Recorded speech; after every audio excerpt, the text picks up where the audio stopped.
রাত তখন প্রায় 11টা। সাডেন প্ল্যান, সপরিবারে বেরিয়ে পড়লাম। সকালে বন্ধুরা মিলে হোলি খেলে রাত্রে বেশ টায়ার্ড ছিলাম, তবুও একটা আলাদা এক্সাইটেড ছিল। এখন রাত 1:20 বেজে গিয়েছে, আর এতক্ষণে খিদেও পেয়ে গিয়েছে ভীষণ জোরে। অনেকক্ষণ ধরে লক্ষ্য করে করে আসছিলাম কোনো খাবার হোটেল খোলা আছে কিনা, কিন্তু কোথাও কোনো হোটেল খুঁজে পাইনি। অবশেষে এখানে এসে পেলাম। পেট পুজো করে আবারও রওনা দিলাম।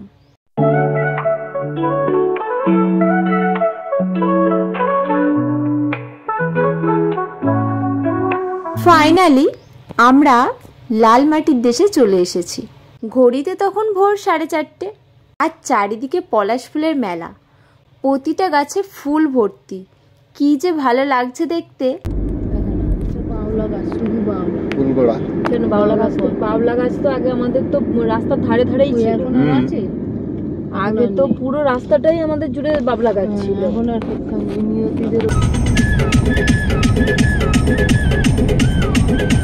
গুগল থেকে আমরা মায়াভাতিকা হোটেল খুঁজে কন্ট্যাক্ট করি। একটু রেস্ট নিয়ে আমরা বেরিয়ে পড়ব। প্রায় 7 ঘন্টার মতো জার্নি করে কিছুক্ষণ রেস্ট নিয়েই আমরা একেবারে ফ্রেশ হয়ে বেরিয়ে পড়েছি। আর এখানে কিন্তু আমাদের শুধুমাত্র থাকার কথাই হয়েছে, খাওয়া দাওয়া সব কিছু বাইরে থেকেই করতে হবে, যার কারণে মানুকে রেডি করে শুধু ওকেই খাইয়ে নিয়েছিলাম। হ্যালো গাইস, দেখো এটা হলো কিনা আমাদের মামের ফাইনাল লুক। আর এখন আমরা যাচ্ছি অযোধ্যা পাহাড়। তো চলো, অনেক কষ্টে ওকে কান্না টান্না থামিয়ে রেডি করেছি, এবার বাড়ির সকলে মিলে যাই। তুমিও ফার্স্ট টাইম তাই তো? চলো পুরো ব্লগটা দেখো, আই হোপ তোমাদের কিছুটা হলেও ভালো লাগবে। তো বেরিয়ে পড়েছি, দেখা যাক রাস্তায় কোথায় কি পাওয়া যায়। আর চারিদিকটা দেখো, প্রচুর পরিমাণে পলাশ গাছ ভর্তি, এবং তাতে ফুল তো অসম্ভব ফুল ফুটেছে। আস্তে আস্তে আমরা দোকান পেয়ে গিয়েছি সকালে ব্রেকফাস্ট করার জন্য। তো ওখানে কাছাকাছি একটা দোকান থেকে আমরা সকালে নিয়েছিলাম মুড়ি, ঘুগনি আর কিছু তেলে ভাজা। তো চলো আপাতত এগুলো খেয়েই আজকের দিনটা শুরু করা যাক।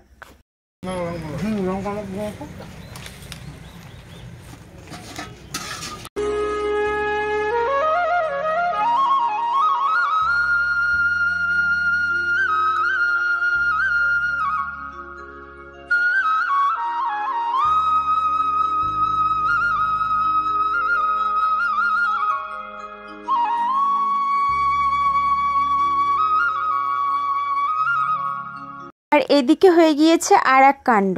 একে তো প্রচণ্ড পরিমাণে গরম পড়েছে, তার উপরেই পাহাড়ি রাস্তাতে বুঝতেই পারছো কতটা গরম। সমস্ত গাড়িতে রাস্তা জ্যাম হয়ে গিয়েছে, যার কারণে আমাদের গাড়িটা অনেকটা এগিয়ে নিয়ে এসে হেঁটে যেতে হচ্ছে। এখন আমরা চলে এসেছি বামনি ফলসে। ইচ্ছা ছিল পুরোপুরি কাছাকাছি থেকে দেখবো নিচে নেমে, বাট কিছুটা সিঁড়ি গিয়ে এত পরিমাণে গরম হচ্ছিল, যার কারণে আমরা আর যাইনি।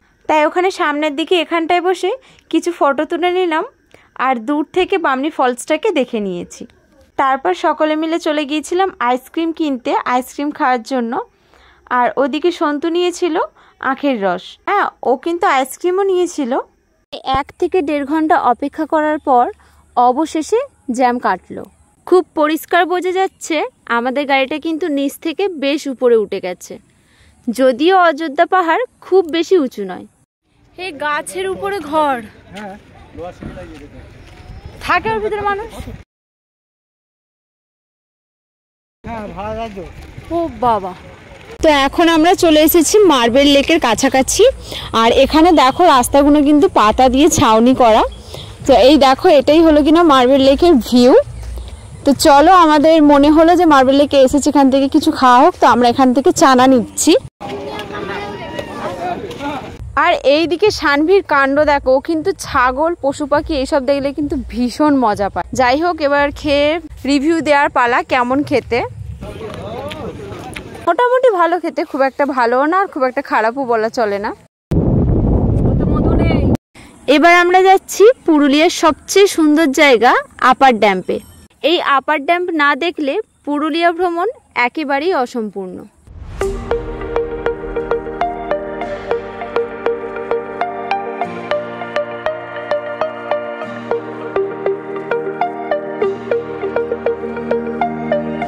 তো বেশ অনেকক্ষণ ঘোরাঘুরি হয়ে গিয়েছে আর এখন ঘড়িতে বেজে গিয়েছে প্রায় 3টের কাছাকাছি। তো এবার কিছু খেতে হবে, না হলে কিন্তু আর পারা যাচ্ছে না। তো অবশেষে আমরা কিন্তু খেতেও চলে এসেছি।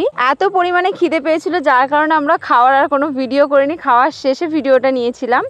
তো বাড়িতে এসে গিয়েছি আর আজকে আমার সানভি ঘুরে ঘাড়ে প্রচণ্ড পরিমাণে টায়ার্ড, দেখো কিভাবে ঘুমাচ্ছে। তো চলো আজকের মতো এখানেই, দেখা হচ্ছে কালকে সকালে।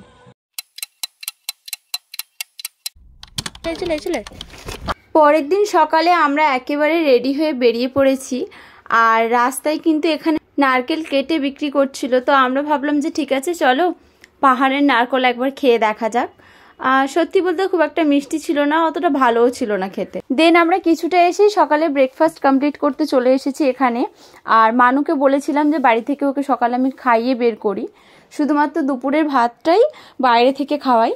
এখানে সকালে আমরা কচুরি অর্ডার করেছিলাম, কিন্তু এখানের কচুরিটা কিন্তু ময়দা ছিল না, আটা দিয়ে বানানো ছিল আর সঙ্গে আলুর তরকারি ছিল।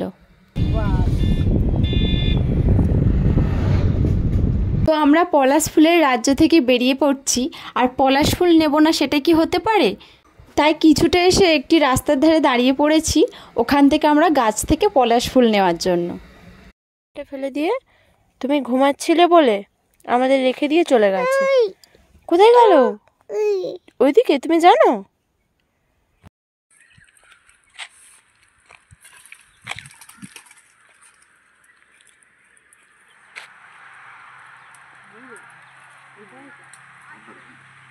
আর দরকার নিলে। আর আজকে আমাদের প্রথম গন্তব্যস্থল হলো বিষ্ণুপুরের রাসমঞ্চ। তো আমরা এখানে এসে গাড়ি রেখে দিয়েছি এবং আমরা একটা টোটো রিজার্ভ করে নিয়েছিলাম। তো এখানে কিন্তু আমাদের এসে প্রথম টিকিট কেটে নিতে হয়েছে, তাতে 3টে। তো প্রথমেই রয়েছে রাসমঞ্চ এবং এর সঙ্গে আরও 2টো মনুমেন্ট ফ্রি আছে। রাসমঞ্চ দেখে আমাদের পরবর্তী গন্তব্যের দিকে এগিয়ে চললাম। 10 মধ্যেই পৌঁছে গেলাম মদনমোহন মন্দির। আর মন্দিরের গায়ে অসম্ভব সুন্দর সুন্দর টেরাকোটার কাজ আছে।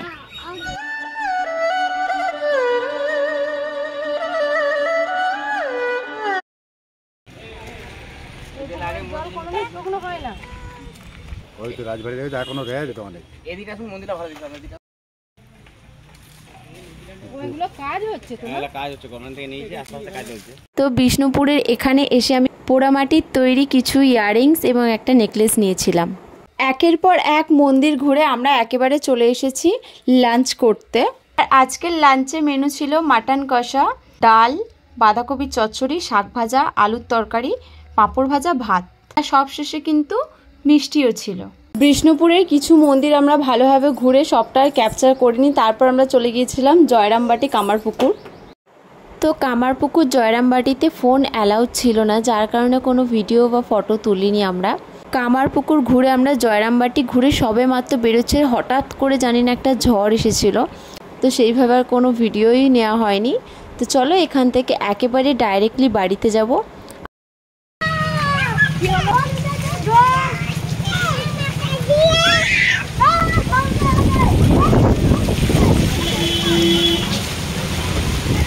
আর যেহেতু আমাদের বাড়িতে পৌঁছাতে প্রায় রাত 11টার মতো বেজে যাবে, যার কারণে আমরা রাস্তা থেকে খাবার কিনে নিয়েছিলাম ডিনার করার জন্য। আমি আর সন্তু নিয়েছিলাম বিরিয়ানি, আর বাড়ির সকলের জন্য নেওয়া হয়েছিল এগ চিকেন রোল। আর এমনিতে শরীরটাও অনেকটা টায়ার্ড আছে। তো দেখা হচ্ছে খুব তাড়াতাড়ি অন্য কোনো ভিডিওতে।